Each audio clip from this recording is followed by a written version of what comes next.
Good morning, Democrats.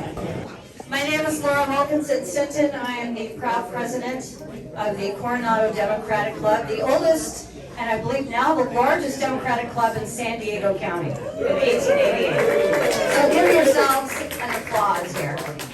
You see here we had a whistle packing party to protect our neighbors, and it was whistles to identify if ICE is in the neighborhood, and then instructions in English and Spanish, not only on your rights, but how to prepare in case someone in your family is arrested. We had a landscaper here in Coronado who was taken into custody, and his wife and children were not on the bank accounts. They didn't know how to handle anything. So it's really to help families prepare should something like this happen. Hard to believe I'm saying this in America, but this is what we're dealing with under the Trump administration. So I want to thank the whistle packers who showed up. Molly Hensley, Gail Barden, who was so kind to host it, Terry Zach, Ermine Bernstein, Thor Johnson, Robin Frank, Edry Groot, Holly Knappen, Janice Dong, Ron Dong, Sheila McKnight, Beth Brummett, Sarah O'Leary, Kate McElwee, and Sherry Black. Thank you all for the whistle packing party. It was really fun. It's fun, food, and fighting fascism all at the same time. So we're having fun. We'll call the meeting to order now. And if I may ask one of our school board trustees to lead us in the Pledge of Allegiance. Mel Sandy, would you lead us in the Pledge of Allegiance, please? Ready, begin. I pledge allegiance to the flag of the United States of America and to the republic for which it stands, one nation, under God, indivisible, with liberty and justice for all. Thank you. Before we jump into introductions, I do want to acknowledge that Coronado was really the star of the show on the world yesterday. The Artemis II splashdown went off without a hitch. You probably saw the bridge was jammed, the beaches were jammed, everybody was trying to catch a glimpse, when actually the best view was on your phone on the NASA channel. So it was really a delight to really highlight our town and show the world how beautiful our town is and how much we love San Diego. And good things still happen in America, which is really great. I'd like to recognize our elected officials here from Coronado. Please stand if you may. Alexia Palacio, Coronado Unified School District School Board. Stephen Whitburn is in the house, City Councilman from San Diego. Do we have any other elected officials here? I believe we have 3 candidates who are here for the endorsement vote today, so if you could please stand. Josh Coyne is in the back there. Mandy Havlik. Here's the endorsement. Excellent. If we could move to the approval of the agenda. We did move the agenda items around a little bit. We have the speaker going first and the business meeting following after that. So if I could get a motion to approve the agenda today? So moved. Gail Barden moved. Can I get a second? Ron Mandelbaum seconded. All in favor? Aye. Any opposed? Motion carries. And if we get approval of the March 11th minutes, which are on the website, for those of you who did actually look at the minutes, can I get a motion to approve the minutes, please? It's a little distracting, I know. So moved. So moved. Alexia moves. Can I get a second to approve the minutes? Second. Thank you. All in favor? Aye. Any opposed? Motion carries. On to our great program. We have had terrific speakers and much appreciation to Carol Stanford and to Gail Barden for arranging our speakers every month, because this club is growing because of these fabulous speakers, truly. And of course, because we're fighting fascism. So Carol Stanford, if you would come up and introduce our speaker today. Don't you love the fact that people were on the beach thinking they were going to see Artemis? Yeah. And all the people on the bridge, it's like, really? They were like waving out there? Okay. Anyway, it is my pleasure to introduce Dr. Brian Adams. And I'm going to read a little bit about it because he's done so much and there's so much to talk about. So, he's a professor of political science at San Diego State University, where he's been teaching and conducting research for over 2 decades. His work focuses on local politics, specifically how elections are run, this is very important, how voters make decisions and the role that campaign finance and messaging plays in shaping outcomes at the city and the school board level. So we all know we're getting into a crazy time, and he's gonna come up and talk. He's written many books. He has a new book coming out, and I highly recommend that you all go on to Amazon or go to your local bookstore and ask for them. He'll talk more. But anyway, he's gonna talk to us today about what's important, and after he's done speaking, we'll be able to ask him questions, and we're really happy you're here. Thank you so much.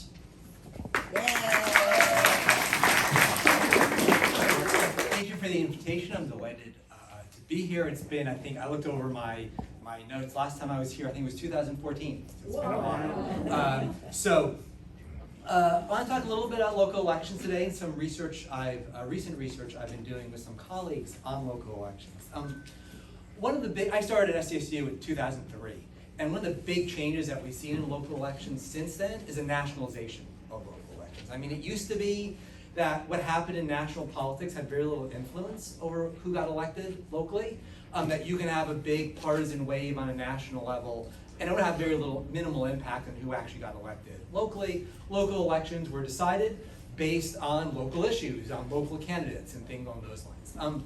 That's changed, and there's a lot of research that's shown that nationally, it has absolutely been the case, is that many voters now will vote in local elections based on national politics. Now, theoretically, local elections are nonpartisan. We all know, though, that many voters, I'm sure all of you figure out the partisanship of candidates that you vote for, and many voters figure that out, and they will be using national politics and what's going on in Washington as a guide for how to vote. And along with that, we've seen that a greater role of partisanship in local elections. Now, partisanship always played a role in local elections, but nowadays people have stronger partisan views, there's more polarization among parties, and that certainly has filtered down to local elections as well. So given that, myself and a couple of colleagues from Sacramento State want to look at partisanship in local elections and see what role parties actually play in, or partisanship plays in vote choice in local elections. And our question was this: suppose a voter was faced with two candidates in a city council race. One of them was from their own party that they identified with, but disagreed with them on a lot of local issues. And they had another candidate that was from the other party that agreed with them on a number of local issues. How would they vote in that situation? Would they stick with their party even though they were closer on the issues to the other candidate? Or would they defect from their party? And would they go and vote for the other candidate? So we designed a survey experiment to examine this. And this is how we set it up. The first thing we did is that we asked at the beginning of the survey, and this is a survey of California voters, we first asked survey respondents, what is your party? What party do you identify with? Now, if people said they were independent or they were a third party or something like that, we threw them out of the study. So we didn't include them. We just included people who said they either identified as Republican or as a Democrat. Then we asked them questions about two pressing local issues in California that don't fall neatly along partisan lines: homelessness and housing. We asked them a couple of questions about enforcement of homelessness policies, like clearing homelessness encampments, forcing people into mental health treatment or substance abuse treatments or things along those lines. And then we asked people about housing, and particularly increased density of housing in their neighborhood.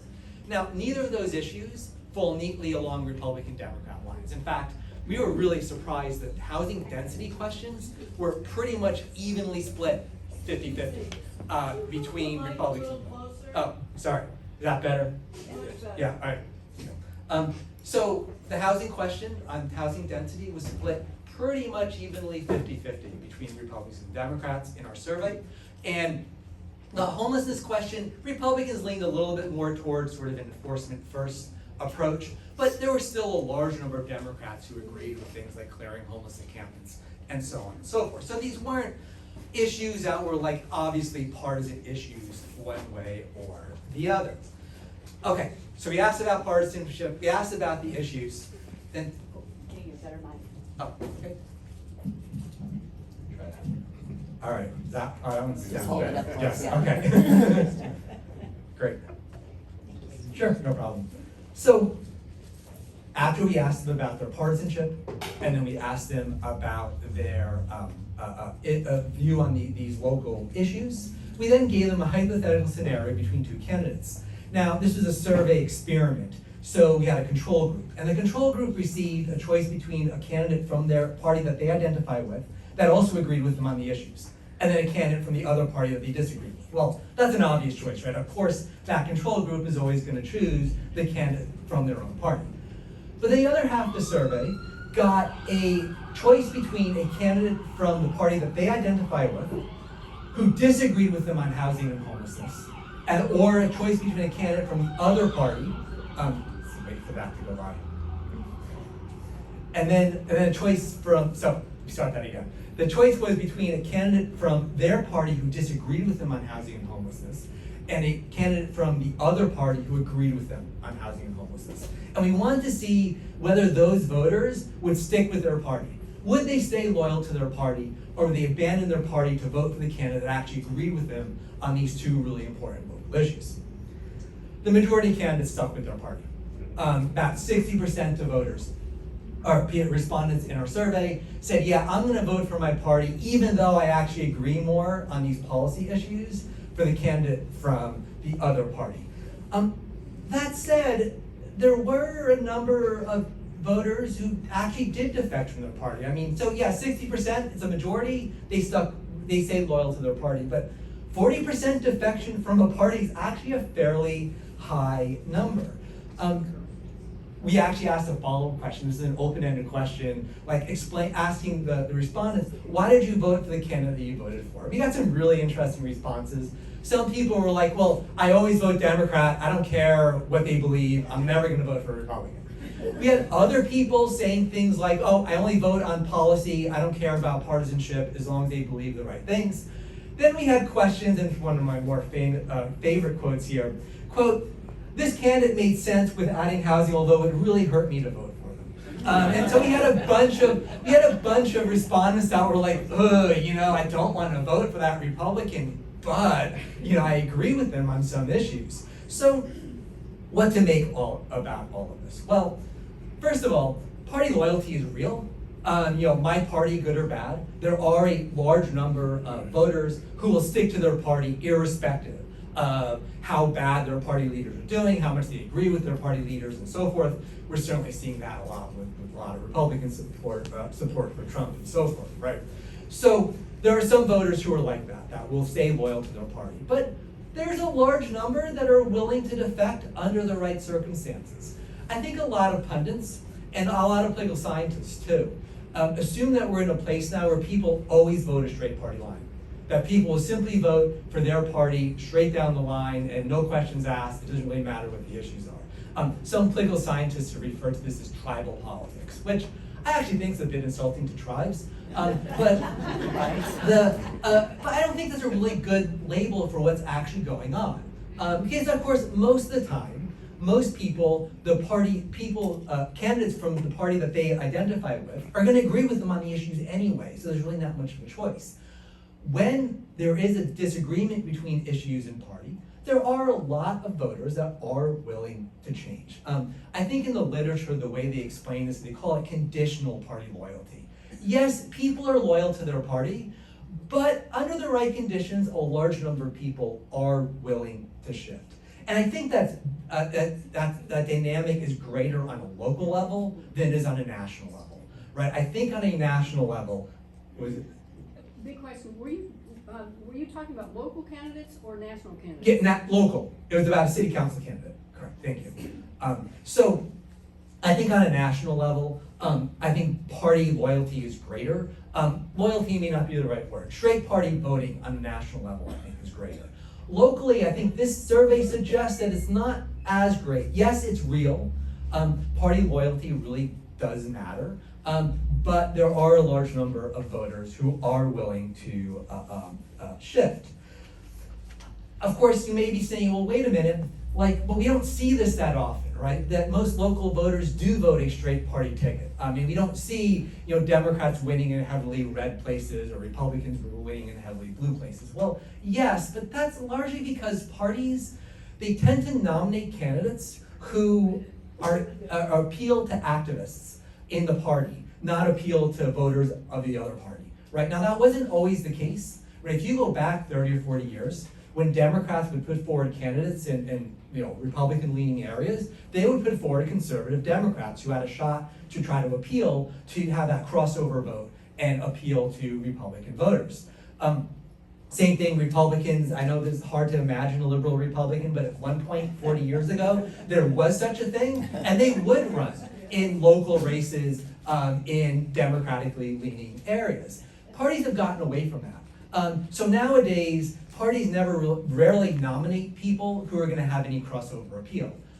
If they did on a local level, I actually think that you could have a chance of having, say, Democrats win in Republican-leaning areas if they actually put forward, more conservative candidates that could appeal to some Republicans. I don't think it's fair to say, or it's accurate to say, that Republicans are always going to vote for the Republican candidate irrespective. Yes, there are some of those who will. 60%, according to our survey, will do that. But 40% is enough to swing an election, right? You don't need to get every Republican to switch votes. So I think our research here suggests that there's a little bit more partisan wiggle room on a local level than perhaps on a national level, and perhaps more than what many people actually think. Now, all that said, as with all research, there are shortcomings. This was just one survey. What people say in the survey may not actually reflect the reality, and so on and so forth. So I don't want to present this research as being definitive, but it certainly suggests, and there's been other research on a national level that suggests this as well. A couple things that we didn't look at in this survey is we didn't look at independents. And of course, they're a big chunk of the electorate. We threw them out because we can't really predict which way they would vote. But we don't know what makes an independent, like in one election, vote for a Republican, or another election, vote for a Democrat, right? There's still a lot of research. There's been research for that on a national level. We haven't really done that research on a local level. And we also don't know if you have party loyalists. We don't know what it would take to get them to not so much vote for the other party, but to vote for an independent candidate, right? So there hasn't really been much research on that as well. So there's still a lot to be studied and to learn about partisanship on a local level. Now, I want to mention two other issues dealing with local elections. First is incumbency. There's a very strong anti-incumbent mood at the moment, to put it mildly, right? And that's true on all levels of government. But that doesn't guarantee that you're going to actually have a lot of incumbents losing the election. We've had anti-incumbent moods before. In fact, we've had a lot of election years where people have been really upset with what government is doing on all levels of government. And yet, oftentimes incumbents are still able to win re-election, regardless of that. And I think the reasons here are sort of fairly obvious, and most of you probably know these, that the campaign finance barrier to running for office, even in a relatively small city like Coronado, is fairly high, and many people who would be good candidates choose not to run, and especially choose not to take on an incumbent because they can't raise the money and so forth. Incumbents have a lot of advantage, name recognition and so forth, that gives them an advantage even if voters aren't particularly thrilled. But I think for many voters, and I don't really have research to support this, but I think a lot of the research sort of suggests this, is that for many voters, voting for the incumbent is a default, or voting for the candidate is a default. And I think voters, just because people are unhappy with what the government is doing, doesn't necessarily mean they're going to vote against the incumbent. I've personally been very surprised at a lot of elections where the incumbent wasn't particularly popular. Voters weren't particularly happy about the state of the city. They weren't happy about the way things were going, and yet incumbents win anyway, right? I actually think that characterizes what happened in 2024 in the city of San Diego, right? Todd Gloria was not a particularly popular mayor. People weren't thrilled with the state of the city at the time, but he won re-election. And that's because I think that in addition to the burdens that, all the incumbent advantages that I just mentioned, I think for many voters is that voting for the incumbent is the default.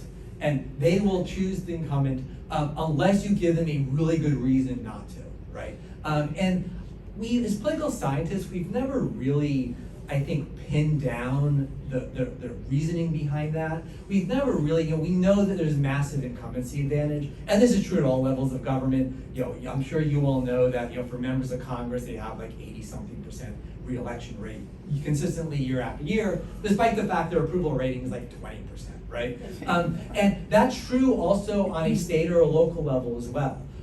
Incumbency re-election rates on a local level in California are over 90%. And it's also true on state legislative races, even though the state legislature in some surveys is even worse than Congress in terms of public approval. So there's something more here than just the fact that incumbents have name recognition. It has to do with something about voters' psychology, about voting for the devil we know. And that if you want for challengers who want to try to unseat incumbents, they need to do more than just sort of run against the incumbent and say the incumbent's doing a terrible job. There's got to, even if that's true, they've got to actually provide a positive assessment, a positive reason for voters to actually vote for them. Now, this is actually a little bit different on a local level than nationally. So we have the midterms coming up. And I think in the midterm elections are almost always a referendum on the existing president. And actually Democrats running the midterm can do pretty well just saying Trump is awful and get a lot of votes doing that. And because people are paying attention, they know what Trump is doing, they hear Trump every day, and that could work. Ideally, they'd want to provide a positive vision as well, but they can actually do well even if they don't. On a local level, it's different though, because there's less media attention, people know less about what's actually going on, and they know less about the incumbents. So if you're running and trying to unseat an incumbent in a local election, most of the voters don't know much about the incumbent. I mean, many voters can't name the mayor of their city, right? They can't name their city council member. So then you can't just say, oh, they're bad, because they don't know any, the voters don't know much about that. That it becomes a lot harder on a local level because there's less media attention and less voter knowledge to actually unseat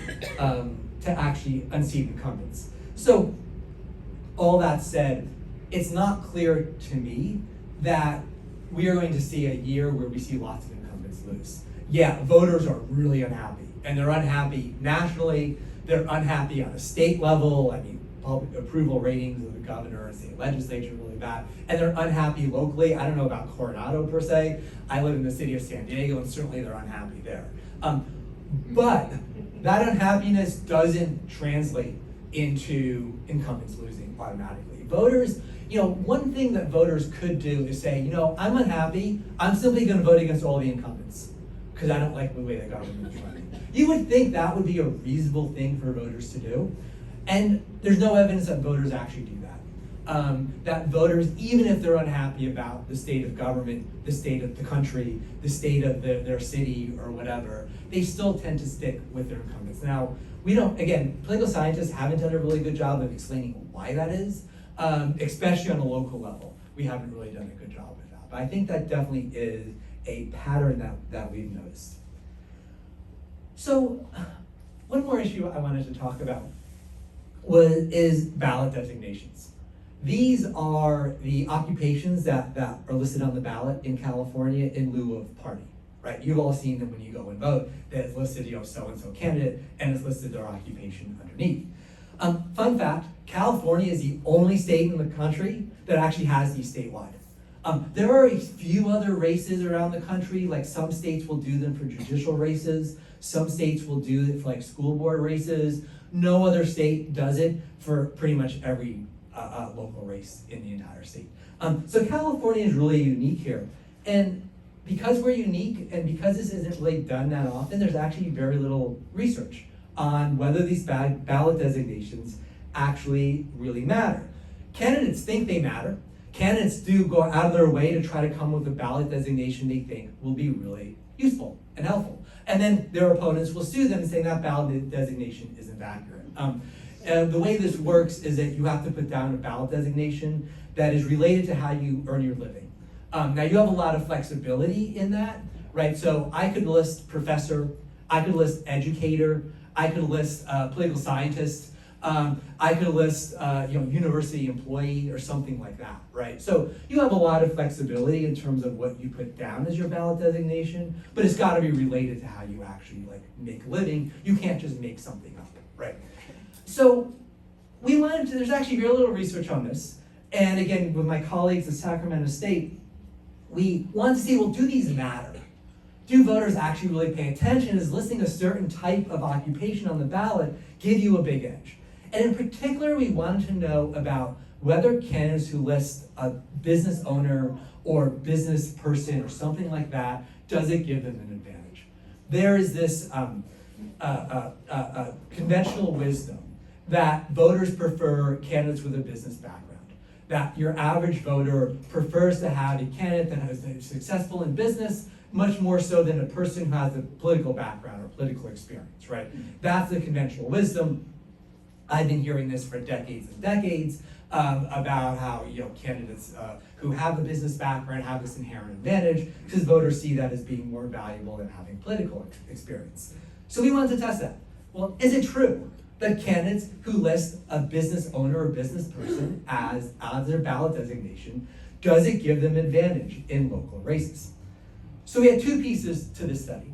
The first is that we actually looked at all local races in California between 2008 and 2015. And these were city council mayoral races. We didn't look at special districts or school districts or anything like that. Just city council mayoral races in California between 2008 and 2015. Sacramento State has this great database of all of these. And we looked, and the database lists their ballot designations. And we see, well, did candidates that list business owner or business person or business executive or something like that, were they more successful than other candidates? The answer is no. Actually, they did about average relative to everybody else, and they actually did worse than some other groups. Attorneys actually did better than business people. I know, it's hard to imagine that people would actually like attorneys more, but listing attorney as your ballot designation didn't harm you. It gave you a little bit of a boost even over listing a business owner. Now, granted, that part of the study was very limited because we didn't have campaign finance data. So we couldn't tell how well funded the candidates were. All we had was whether they were incumbent, their gender, and their ballot designation. So we couldn't really, it wasn't perfect because maybe if we took into account something like campaign finance, that would change. Although I would think that business people would actually have more money than your average candidate. So actually, if we actually could control for money, they actually may have done even worse, right? So I will also note that those differences that we saw were fairly minor, right? So the average winning percentage of the business candidate was a little bit less than attorney. It was right around sort of the average for all candidates. And there was no occupation that really stuck out as being, if you list your occupation as that, then you're going to be very, very successful, right? So it didn't seem to matter all that much. So that was the first part that we looked at. The second part is we did another survey experiment. Again, this is a survey of California voters, and what we did is we asked the respondents to choose between three hypothetical candidates, it's for a city council, and I'll wait again. All right. So they had to choose. Respondents had to choose between three hypothetical candidates. One was identified as a school board member running for city council, right? The other one was identified as a business person, and the third was identified as a realtor. The respondents didn't get any other information. They didn't get partisanship. They didn't get everything else. They said, here are three candidates. Here are their occupations. Which one would you vote for? Just based on the occupation. So the realtor came in last by, sorry, Carol. We were really surprised by this by like a really wide margin too. It was like not even close. So if you are a realtor, you're running for office, find something else, like you're a business owner, like you own a realty or something like this. Yeah, it didn't work very well. Oh my God. the majority of voters chose the school board candidate over the business person. And if you think about it for a minute, I mean, school board members are elected, they have political experience. So that suggests something to you, that maybe voters actually care about political experience more than just business experience. But we had a little twist here that actually made a really big difference. So there were actually 3 different scenarios. One scenario was between the school board member, realtor, and what was called just a generic business person. The second scenario was between the school board member, realtor, and then a corporate executive. And then the third scenario is between the realtor, school board member, and a small business owner. And the small business owner did significantly better than the other 2. In fact, the small business owner beat the school board member. So if voters really, really like small business owners, I mean, we don't know exactly why they did so much better, but we can hypothesize, right, that small business owners suggest that they're part of the community, that they are just an average person who's made good by opening their own business, right? Corporate executive, yeah, it's got less positive connotations, or even like a generic business person. Well, that can mean a lot of different things, right? So the actual how you identify yourself as a business person really does matter here. So if you're running for office and you're a business person, say you're a small business person. It really will make a big difference. Now, obviously this is a survey. It's not realistic in the sense that voters had no other information. Maybe if voters knew the partisanship of these candidates, the occupation would be totally irrelevant.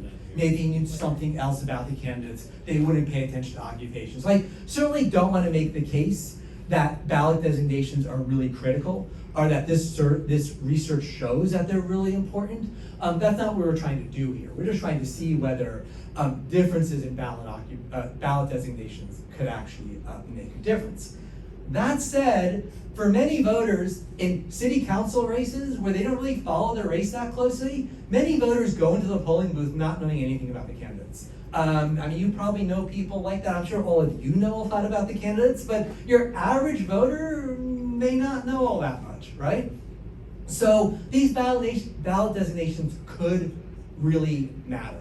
And so I think a lot of the debates that people have over these things are over silly things that probably don't matter all that much, but there are a few things that could potentially swing voters one way or another, especially in very close races. Just to wrap up, there's a lot we don't know about local elections. So most of the research on elections is done on a national level. And even some on the state level as well. Very, very little on the local level. And what is done on a local level is done in large cities, right? So we have some research done in LA and New York and whatnot. There'll be tons of research on Mandami and YE1 in New York and all this other stuff. That doesn't really apply to Coronado or other small cities. We know virtually nothing about how local elections work in a small city like Coronado, right? It just isn't something that political scientists really study all that much.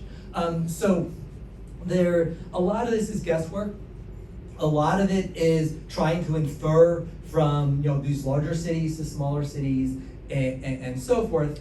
We do know a little bit, right? I mean, we do know a little bit about voter behavior. That's true across all different cities. But there is, we particularly don't know much about how voters make decisions in local races where they don't know a lot of information, right? So if you have that voter that is going into the polling booth and they have no idea even that city council is even on the ballot, right? They just go to vote because they want to vote for Congress. And then they say, oh, there's a city council race on here. What do I do, right? We actually really don't know much. I mean, we know that voters will use shortcut cues, maybe the ballot designation, maybe they'll look at the voting, the candidate statement in the voting pamphlet, maybe they'll look up an endorsement or something like that, right? We know that voters do things like that.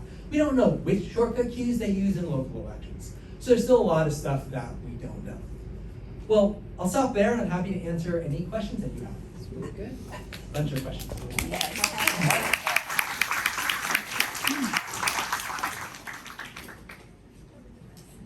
Question, in the first part of your talk, you talked about the people that were willing to change their minds. Were those people a Democrat or Republicans? Because I have found the Republicans, they know it all and nobody can tell them it. And I know that sounds very biased, but it's true. So, yeah, thank you for that question, and I had planned to mention that.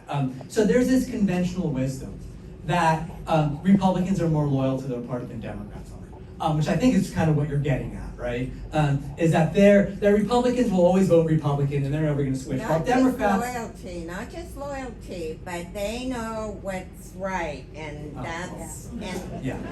So, well, yeah, our study can't really get at that question. I can though, although you're right, probably. I can though get at this issue about loyalty. So there is this conventional wisdom that Republicans are more loyal, they're always going to vote Republican, you can't switch them, while Democrats may be more willing to switch. We actually didn't find that in our study.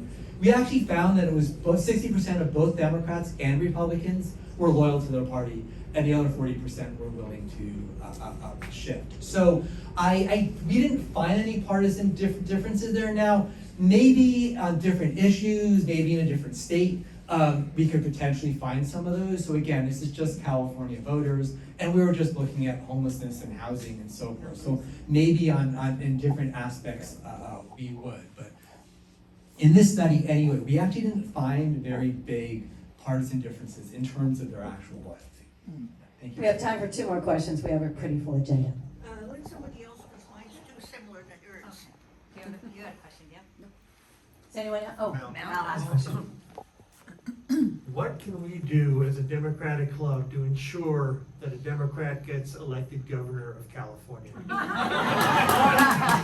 That would be a good question. So I have a lot to say about that. But let me just start with saying I think this idea that Democrats are going to get locked out of the general election is probably not. It's not going to happen, right? The Democratic Party knows that could go on. There will be Democrats who will drop out of the governor's race. So I'm pretty sure that that's not going to happen. Does Swalwell drop out today?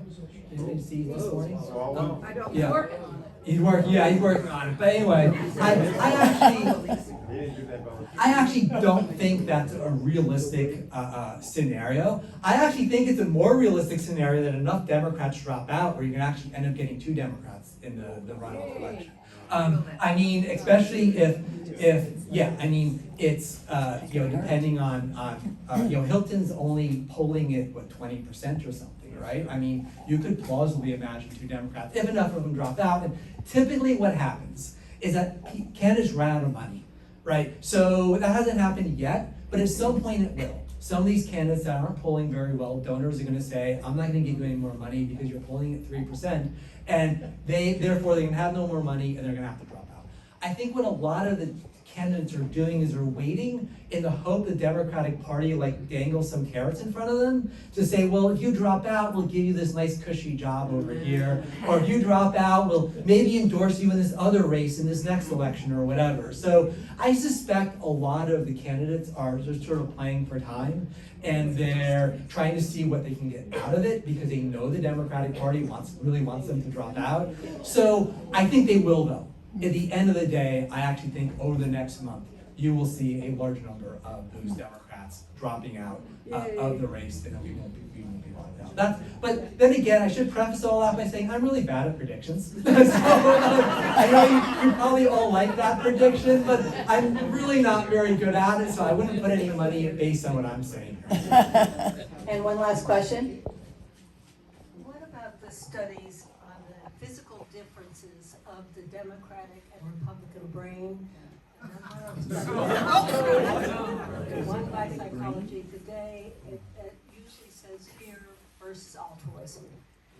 Yeah, so I actually have a couple of colleagues at San Diego State who's actually studied some of this. And it's not so much like the brain chemistry, but like their attitudes toward the world are fundamentally different. They sort of have different sort of a worldview that then leads them to different political views and so forth. I have to say, I'm not super expert on those psychological types of studies, because most of them aren't in political science, they're in another discipline.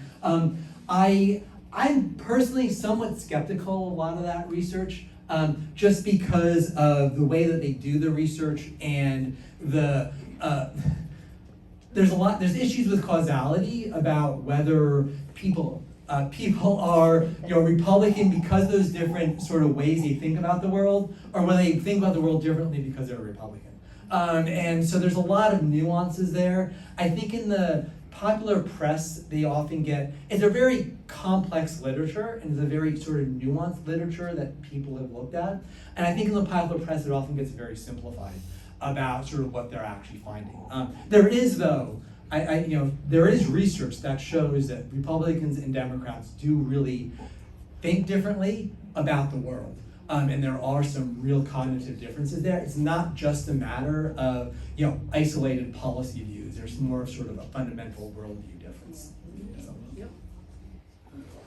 Thank you, Dr. Adams.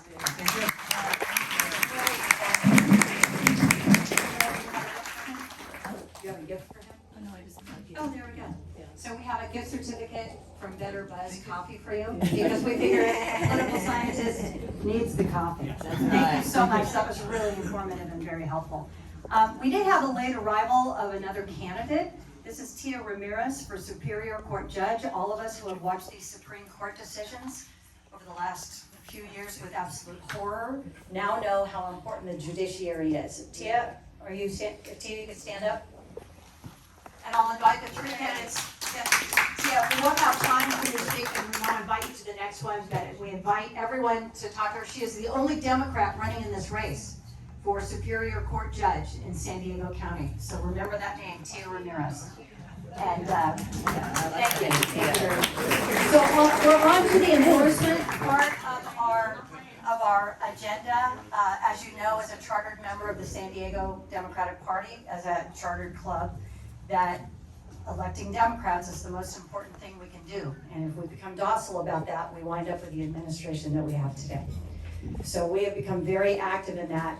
There is no race, I think, more important to us at this moment than District 2 in San Diego City, in the city of San Diego, because we believe that our former mayor has claimed he's going to be a candidate for District 2 as well. And we think his opponent is someone that we should support. Unless I have anybody objecting to that in this room, I don't think I do. So I'd like to invite the three candidates up: Josh Coyne, Mandy Havlik, Nicole Crosby. These are the candidates. Those of you saw in the emails that we sent, they have their candidate statements that they submitted asking for our club's endorsement. Each one will have 3 minutes to pitch and tell you why they should get the endorsement. And then we will take 3 questions that each one of them will answer, and then we will have them leave the room and we will have the vote. Does every member in good standing have a ballot? Yes. Okay, we have ballots. Some of the people that came in this door don't have Yeah, some of the ballots. people who came in this door, if you're a member in good standing and you do not have a ballot, please raise your hand and we'll get it to you. Vote only for one.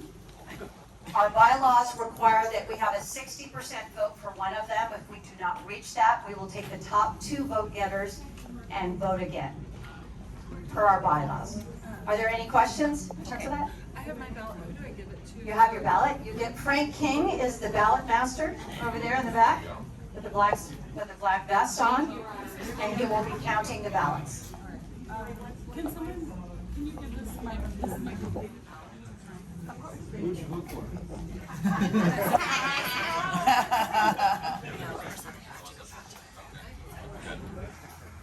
I will be keeping a timer, and I'll give you a 30-second countdown with a hand up like this. You'll watch the timer going. So we'll go from that, and we'll go in alphabetical order. So Josh. Ready? Hold on, stand by. Let me get my timer. Give you a start here.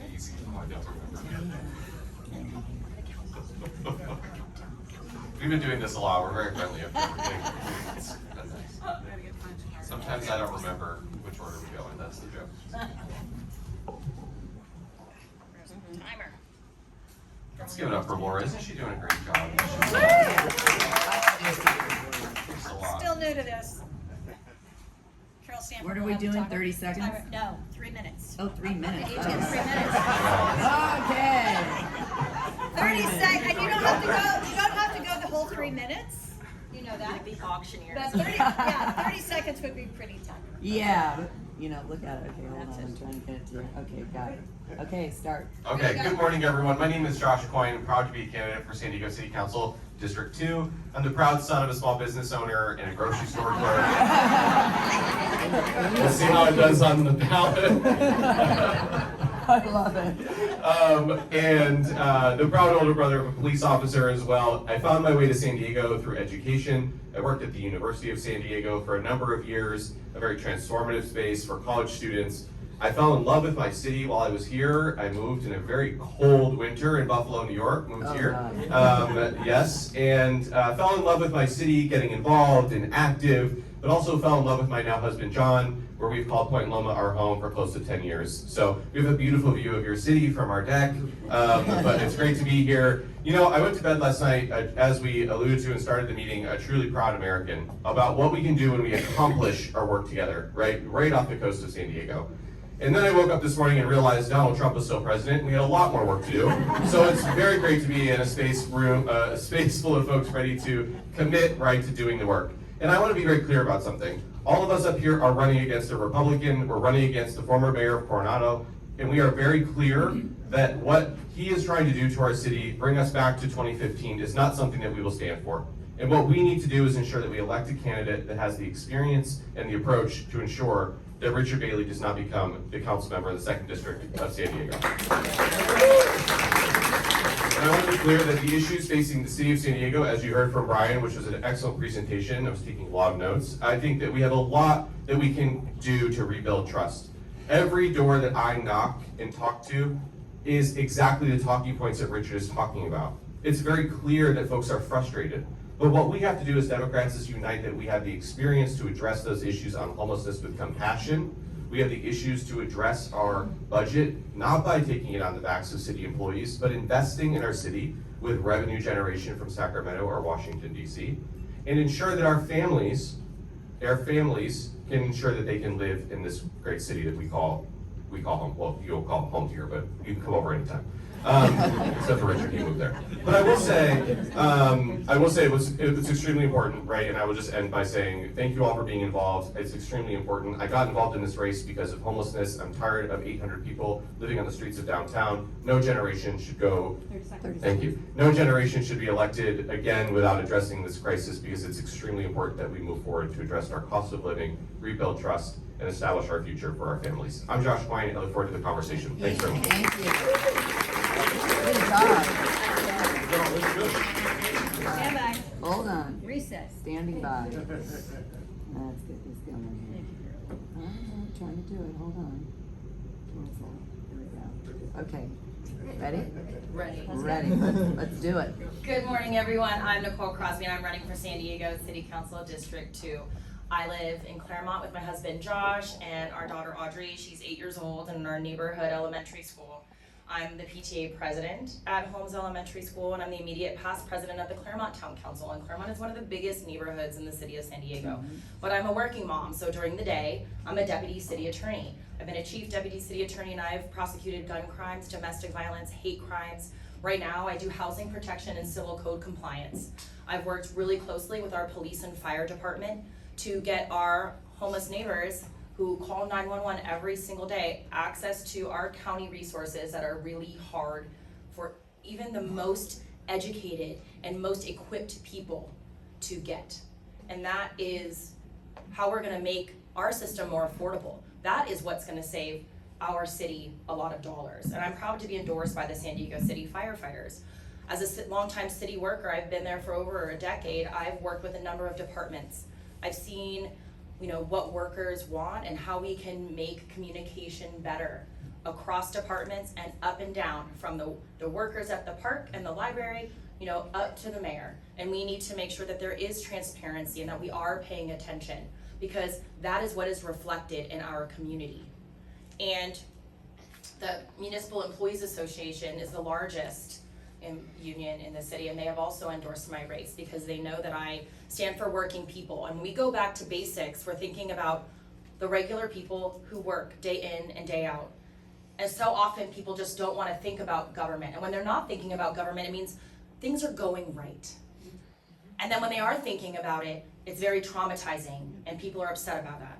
And I know how that feels, because when you're working with people who are not funding what needs to be funded, and when you're not prioritizing the workers to do the job, and when you are in the community and they just want to know what's going on, as the Claremont Town Council president, we have embraced a model of, affordable development and making sure the development comes, but really, development is inevitable and it must be intentional, and people just want to know what's going on. People end up liking bike lanes, but they want to be part of the conversation, and they want them to make sense and be safe, right? So we know that when we call 911, we want our police officers to come. We want to know that the library is there, and we want to know that there's someone in that position who has thick skin, who can be an independent voice, and who has stood up for us over the years. In 2024, I was a DNC delegate for the Harris Falls campaign, and I had the fortune of working for her as a DA in San Francisco. I am an assembly delegate to the 78th, and I want to make sure that our values are not just something we talk about, but something we live and something we're going to stand behind. And that means standing behind our workers. Nicole, Crosby, San Diego City Council, thank you.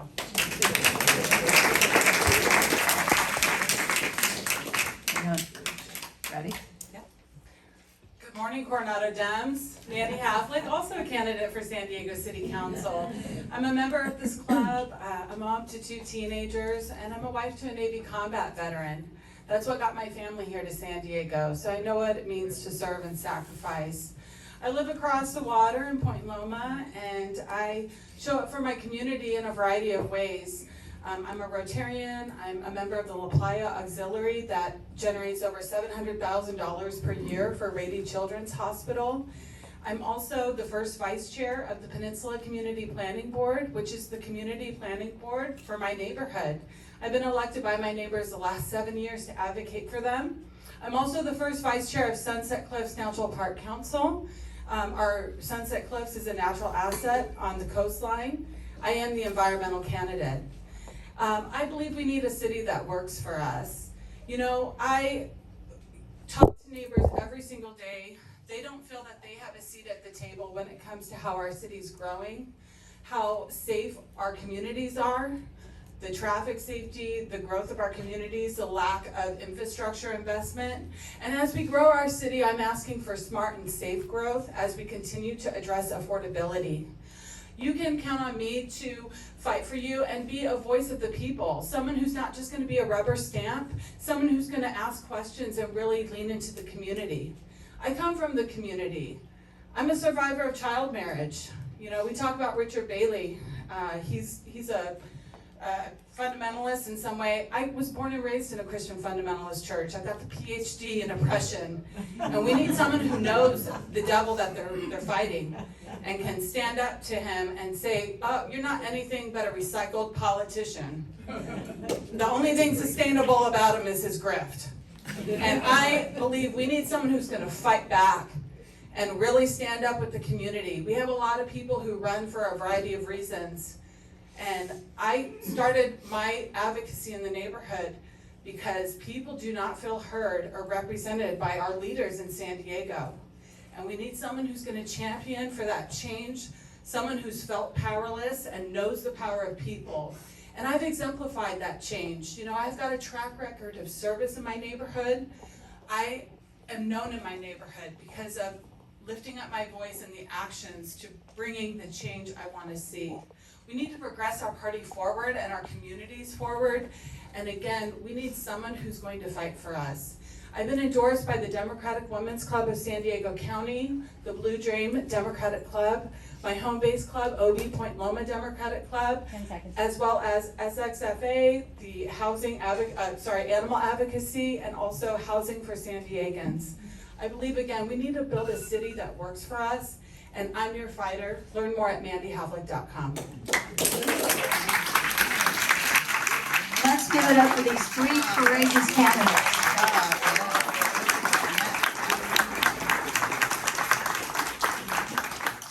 We can take 3 questions from the audience. Are there any questions? They do their research. They really do. Your candidate statement said a lot. So at this point, we'll ask the candidates to wait outside. We'll ask you to, yes. Oh, yeah, closing statements. They get a 1-minute closing statement. The question? You want to yell it? Sure. I just want to say how first I like all 3 of you. Thank you. And you've got different focus, obviously. Mandy, I'm curious. You've identified yourself as a fighter. To what extent are you also a collaborator, or do you feel like you're mostly a fighter? Sure. You know, Yeah, did everyone hear the question? She asked, she expressed her admiration for all 3 and then asked Mandy specifically, as she identifies as a fighter, is she a collaborator too, and how does she collaborate? Is that correct? Yes. Okay. You can ask all 3. And ask all 3. so literally, I am a practitioner in Krav Maga, which is street fighting in Jewish, in Hebrew. So I grew up in a Christian fundamentalist church. I had, I was married a week after I turned 17. When I escaped that, I went through a full excommunication. My parents cut me off, and my dad stole my vehicle to sabotage my efforts. That's where my fighting spirit comes from, but it comes from a good place, passion, right? Speaking up, telling the truth, no matter the cost. And that's why I fight for what I feel is right and for my neighborhood. But I'm collaborative. I work with a lot of different people from all different backgrounds. I can get along with people. Most of the people who don't like my fighting are the people I'm speaking up about or talking back to. And we need someone like that now more than ever. I'm a principled person, and we need someone who's gonna speak truth to power, not just be a rubber stamp and go along to get along. You know, that's what we need more than ever. But I'm collaborative. You can look at my resume. I work with several people. The reason I'm here is because I can work with people. And that's my coalition of people who are frustrated by the city not working for them. And that's why I'm fighting, but also collaborative. Okay, thank you. I'll do the minute. Nicole? Yeah. Thank you. How am I a fighter? Well, by trade, I'm a fighter as a longtime prosecutor and someone who's been a voice for victims of violence for a very long time, and in their most vulnerable moments as well. More importantly, a lot of my work was done for limited English proficiency victims. That is something that is even more challenging and harder to help people have confidence. But throughout the process, people actually said, thank you for having me come and testify, because I'm the one to blame. I'm the one here to be strong on behalf of people who just want to go about their day and have a better life. So that is tremendously important from a professional standpoint.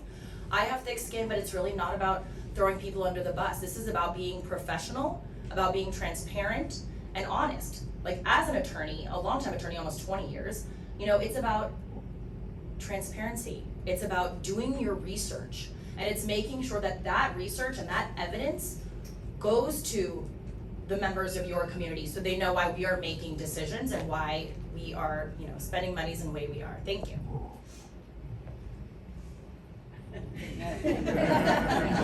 In February of 2022, the organization I work for, the Downtown San Diego Partnership, put out a study that found close to 2,200 individuals were sleeping on the streets of downtown San Diego.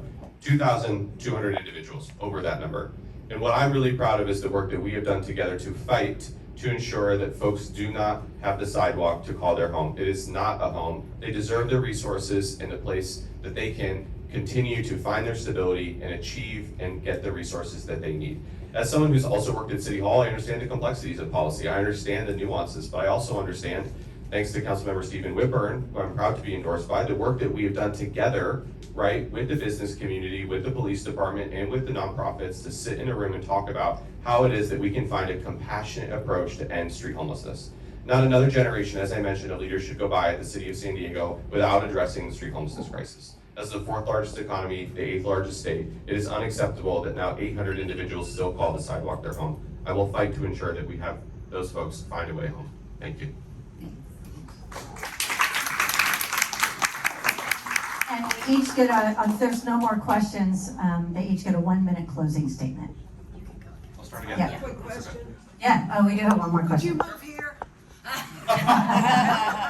The question is, can you all move here? No, I'm rooted in my community.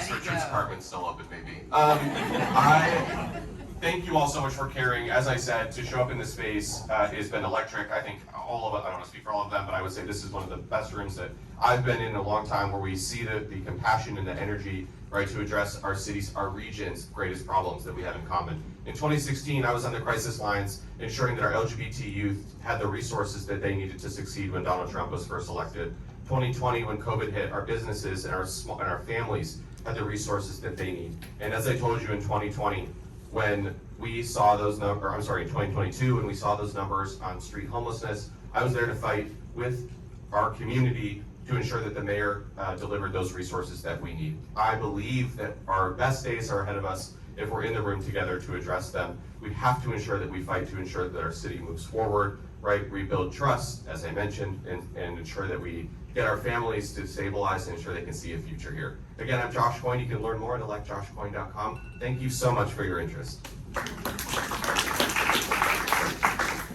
Thank you all so much. I'm Nicole Crosby.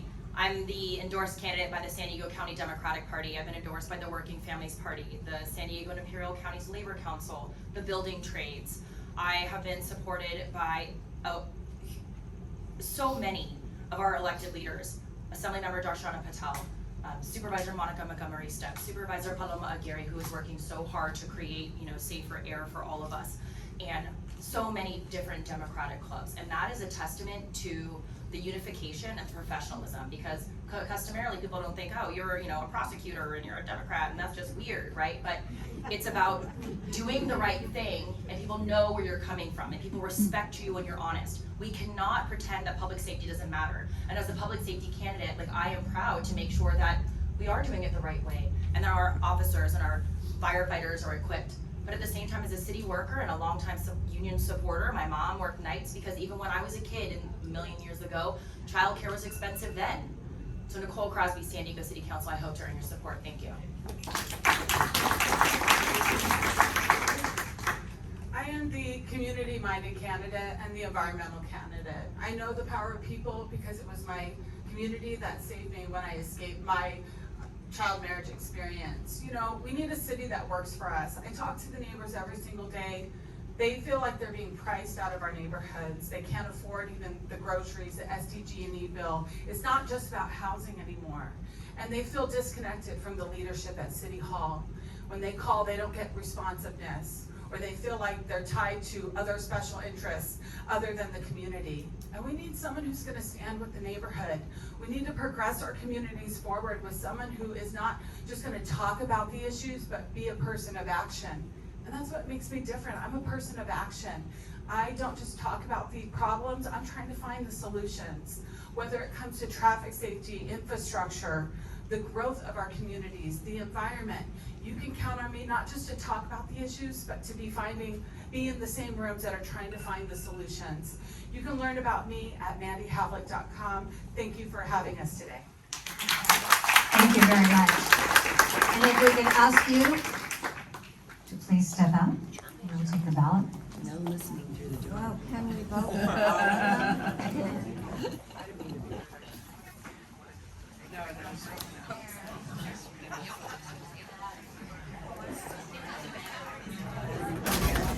Okay, everyone who is a member in good standing should have a ballot. Only vote for one, and please deliver it, or Frank King will come around and collect them from you. While we're getting this arranged, Tia, are you still here? Tia's still here? Who's running for Superior Court Judge? I think she may have stepped out as well. Let's let her get a chance to speak. While Frank is collecting the ballots, I want you to mark some dates, if you can, some upcoming events, so you don't miss anything fun that we're doing, because we are doing a lot of fun stuff. Many of you were at the No Kings March on March 28th. Raise your hand if you were at the No Kings March. Raise your hand if you were there in spirit and not, see, there we go. Leslie and Terry, Zach, and Lori all were great in arranging that bus we had a chartered bus that went, and for those that couldn't walk in the march, we set up chairs so they can hold all of their signs along there. And, people are like, well, what are you marching for? You're not gonna change anything, you're not gonna change the president, you're not gonna change, no, we don't do that to change other people. Fighting this is exhausting. And when we find community and go together, it's absolutely enlivening, and we all draw energy from each other in this room, and when we march, and when we get together and do these social things, because we're with like-minded people and we know we are not alone. There are millions of us across the United States right now who are coming into rooms like this right now who have never done that before. Because we love our country. We are patriots. And it was just such a wonderful time, and we realized that community is the one thing that the Coronado Democratic Club does well and will continue to grow and try and do better. So we have several events coming up that we hope to have you with. Do we have any new members here? Stand if you are able, or raise your hand if you're a new member in the last year. There we go. Perfect. We have a new member party that's coming up April 24th at 5 p.m. Terry Zach is one of the planners of it. It'll be at Mary Munger's house, which is a beautiful home overlooking Glorieta Bay, and she knows how to throw a party because she was on Broadway for like 20 years. So that's April 25th at 5 p.m., the new member party. April 25th is the Roosevelt dinner. Oh wait, you said April 24th? April 24th is the new member party. Got it, okay. We have a party every day. April 25th is the Roosevelt dinner, which is the main fundraising event for the San Diego Democratic Party. It's really important. We have bought a table, and if you wish to come, please let us know. That it's a steep ticket price, but Coronado has been designated by the San Diego County Party as a critical race city for our school board and a critical race for our city council, which means we will have the resources and support of the entire county party helping us here in Coronado. So the money that they raise at the Roosevelt dinner will come right back to us here in Coronado through everything from knocking on doors to the materials that we need. It will be tremendously helpful. So we encourage all of you to join us. Please feel free to contact me. presidents@coronadodemocrats.com is the email address if you're interested in going to the Roosevelt dinner.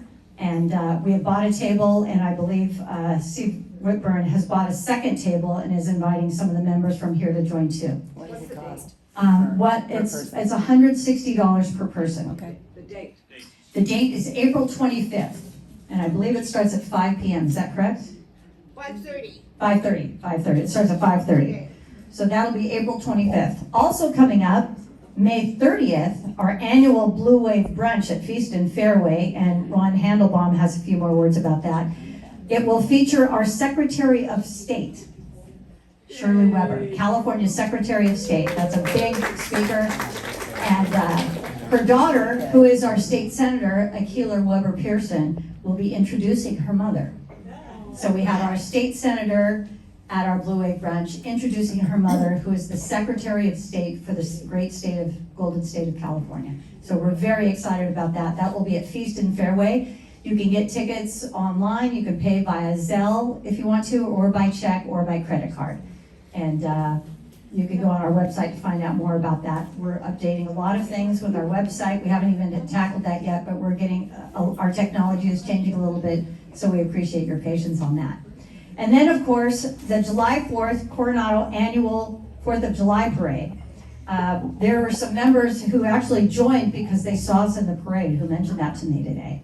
So it's a great membership tool, but even more so to show our town and show the world that Coronado is turning blue. 10 years ago it was 50% Republican, today it's 36% Republican. A pretty stunning change. So make sure and mark your 4th of July. We're gonna have some lowrider type cars like we did last time, and we'd love your ideas. We would love you to join the July 4th committee and make sure that we have a huge showing there. And then of course, every Friday at 7:30 a.m.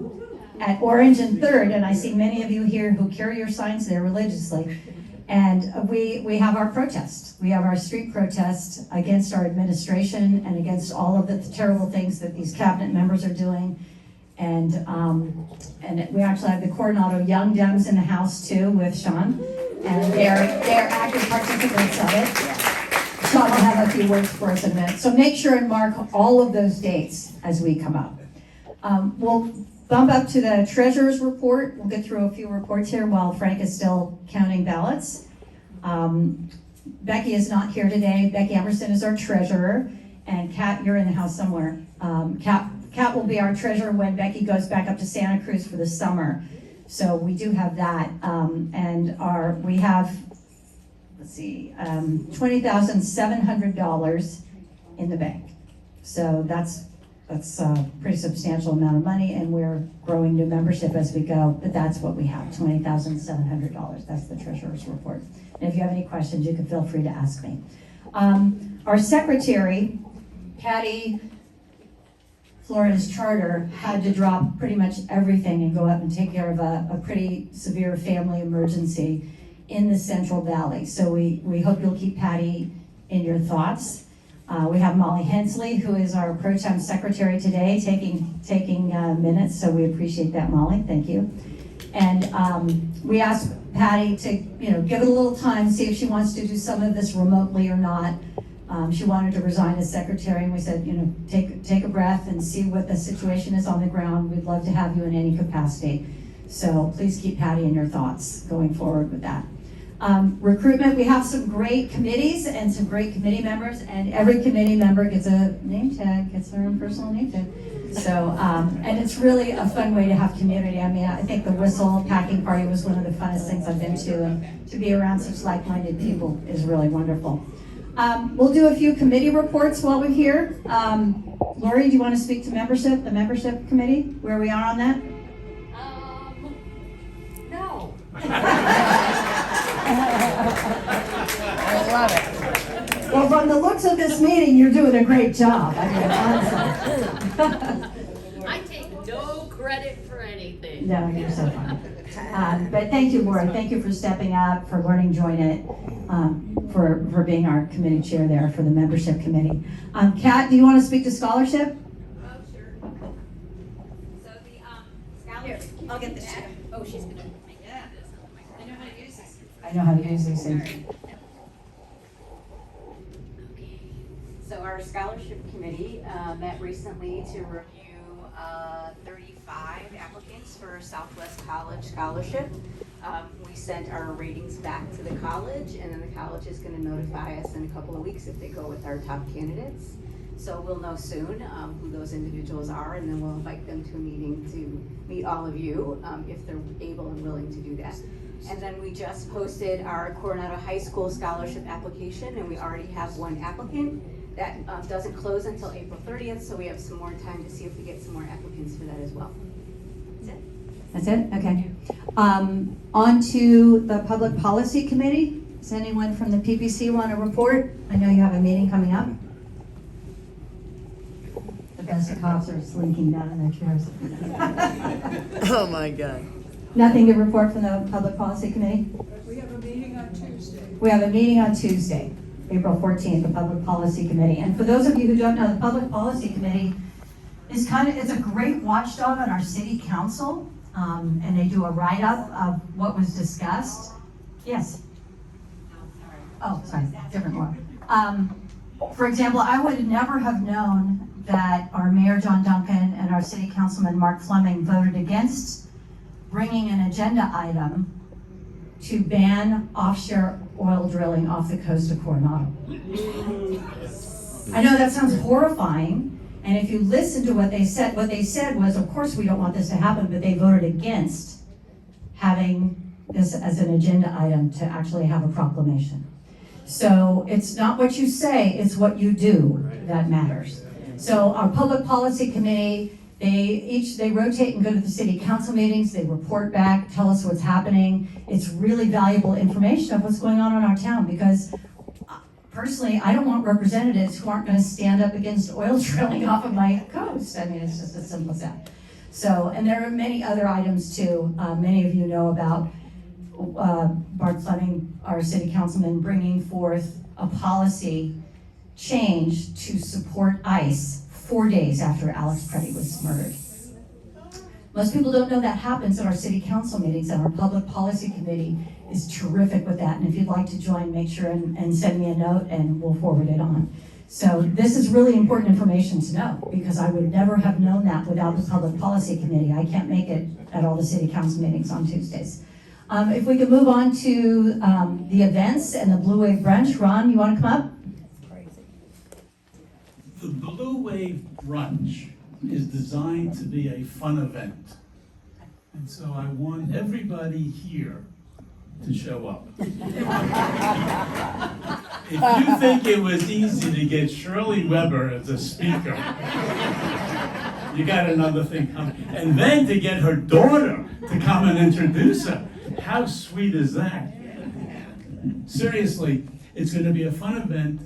We tried to keep the ticket price low, but we do have a place for supporters, because the ticket price will not cover the cost. So for all of you who would like to be supporters, please think of giving $250 or more, and you'll get 2 tickets for that. So it's on May 30th at the golf course, and I implore you all to attend. What time? It starts at 10:30. Okay. And also there's food included.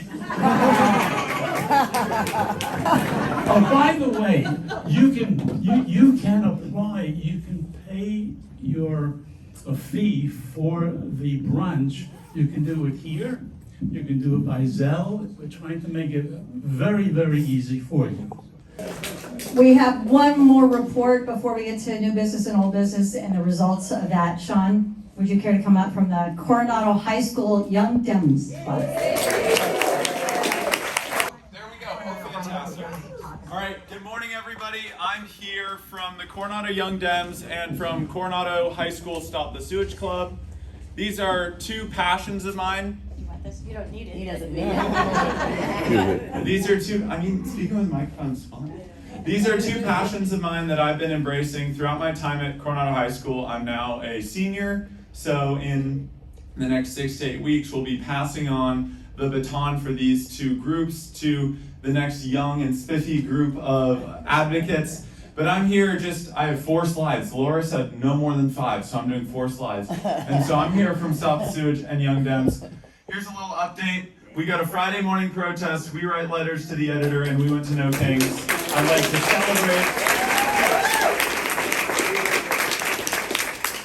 I'd like to celebrate the students who are not able to join me today. We've got all sorts of athletics and coast activities happening today.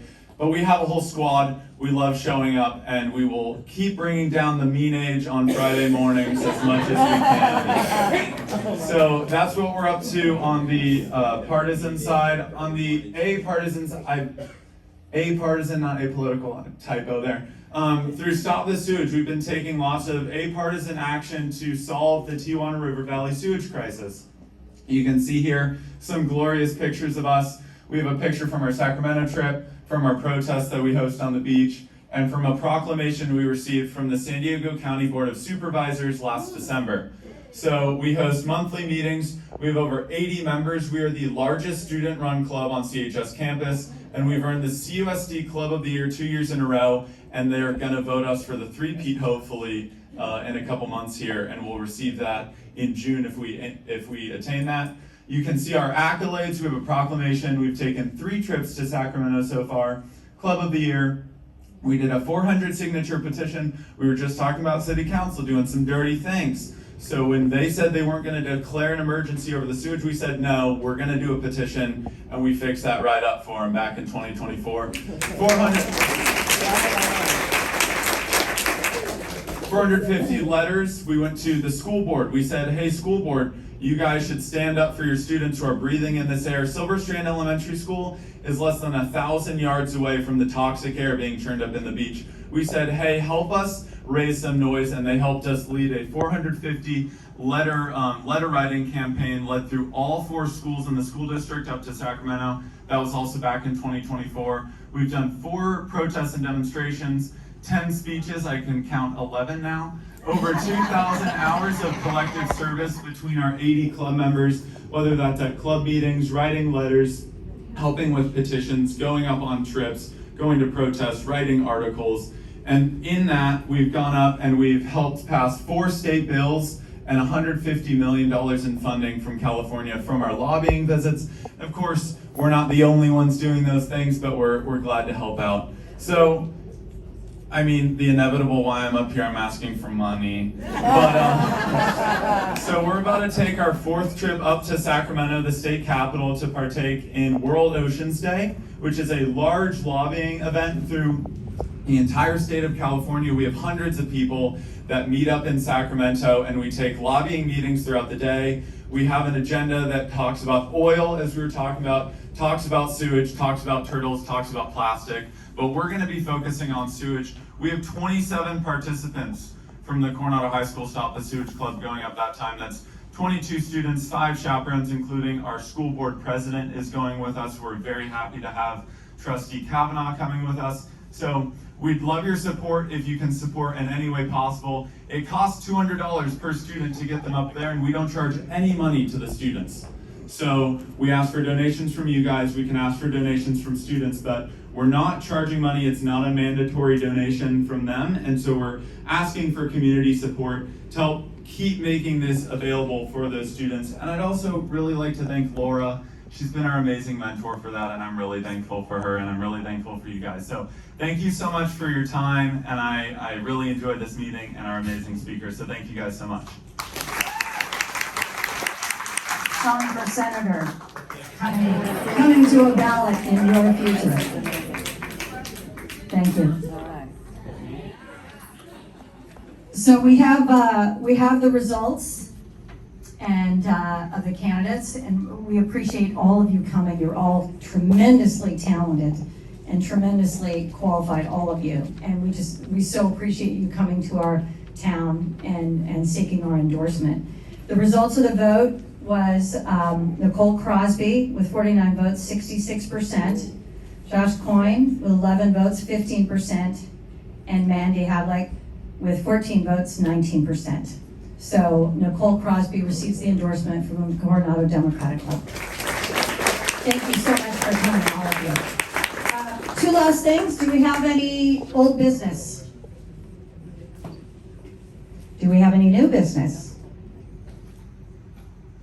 Okay, for the good of the order, I will call this meeting adjourned at 12:27 p.m. Thank you all for coming. We appreciate it.